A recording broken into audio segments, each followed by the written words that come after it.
Hey, what's going on, Pops? Oh, hey, son. What's going on? Oh, the usual. Working hard, hardly working. So, I got a question,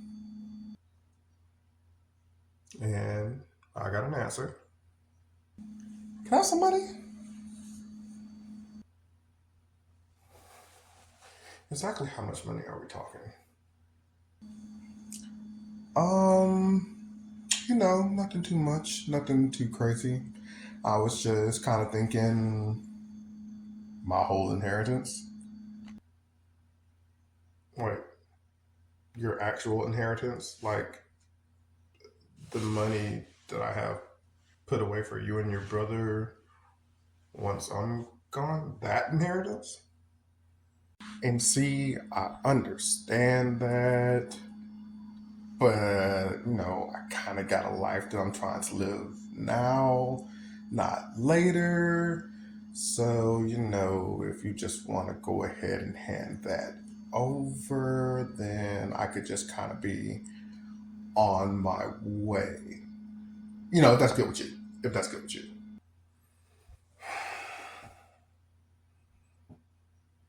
You know what, son? This goes against all of my better judgment. Like, I really want you to have this, like, in the future, so you guys don't have to struggle like I did. But if this is really what you want, take it. No pots. Do appreciate this. I'm gonna go ahead and get out of your hair because I got some things to do. That's right. But yeah, appreciate you. Holler at you later. Bye. Knew that we was gonna get this money today. Yo, what's up, bro? Later, nerd. We was gonna get this money today. Nerd? Who the world is he calling a nerd? Cause I'm happy. Hey, yo, pops. Uh,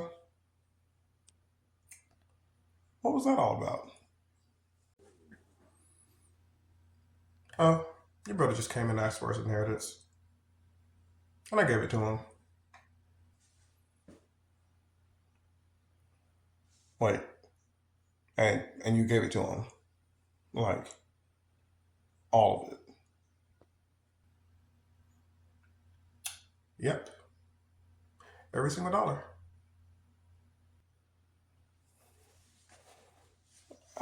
And you thought this was a good idea because uh, I mean, I definitely disagree with it because we know how he is. But hey, look, you're the dad. That's your decision to make. And it just is what it is at this point. Uh, that stated, I'm going to get back to work.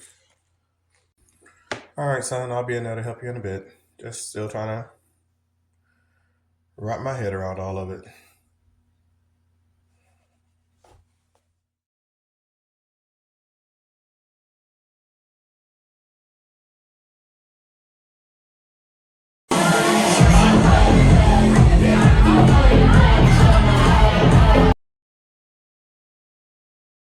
That? Can I get your steak tip and eggs, just now? Okay. How do you want your eggs? Scrambled? Okay.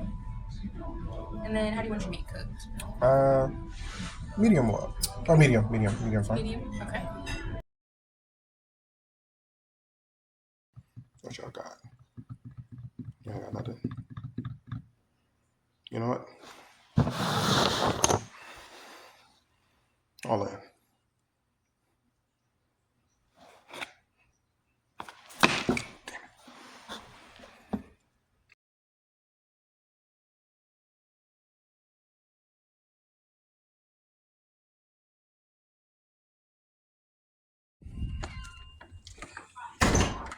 Hey, Pops. You home? Pops. Who is this? You yelling for me? Oh. Oh my God, you're back, pops. I'm sorry. I never should have left home. Like I went out. I was doing all this stuff. Like I lost the inheritance that you gave me, son. Money, all of that, all of that can be replaced. The only thing that matters is your home and you're safe. But pops, I'm trying to say, just go in the room and lay down, and we'll talk later. We'll talk later. Yes, Dad. I'll go get my stuff from the car. Hey, hey, your brother's back. Your brother's back. Call up the family. Like we're gonna throw a big party. We're gonna celebrate. What do you mean he's back? And what why are we celebrating?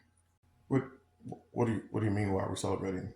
I understand that he's back, but I don't understand why we're celebrating that he's back. Like he literally left us. He took his inheritance. He's probably only back because he ran through the money. And I've literally been here this entire time. You don't celebrate me like this. So listen, son, I understand. You've been here this entire time and understand that everything that is mine will eventually be yours. But your brother has returned to us basically from the dead. So now it's basically a time for celebration. Come on, your brother's home. All right. I'll go and call up the family. The prodigal son is one of the many parables taught by Jesus Christ to his followers in an attempt to teach them the way that Christians should truly live. In the original story, there's a father with two sons, one of whom takes his inheritance and goes out into the world. Unfortunately, he loses that inheritance and he's forced to live a bit of a harsher lifestyle than expected. Now, ultimately, the son does make his way back to his father, and the son is fully prepared to apologize for his actions, but the only thing that the father is concerned with is the fact that his son has actually made it back home. And now, in his happiness, the father goes to the remaining son, essentially tells him to prepare a feast. And the remaining son is not happy about this because he's been home the entire time and he feels as though his father has never quite really celebrated him in this manner.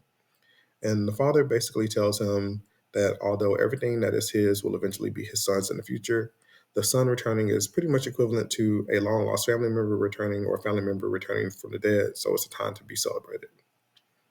Now, the reason I chose this parable is because this parable teaches us a level of unprecedented forgiveness.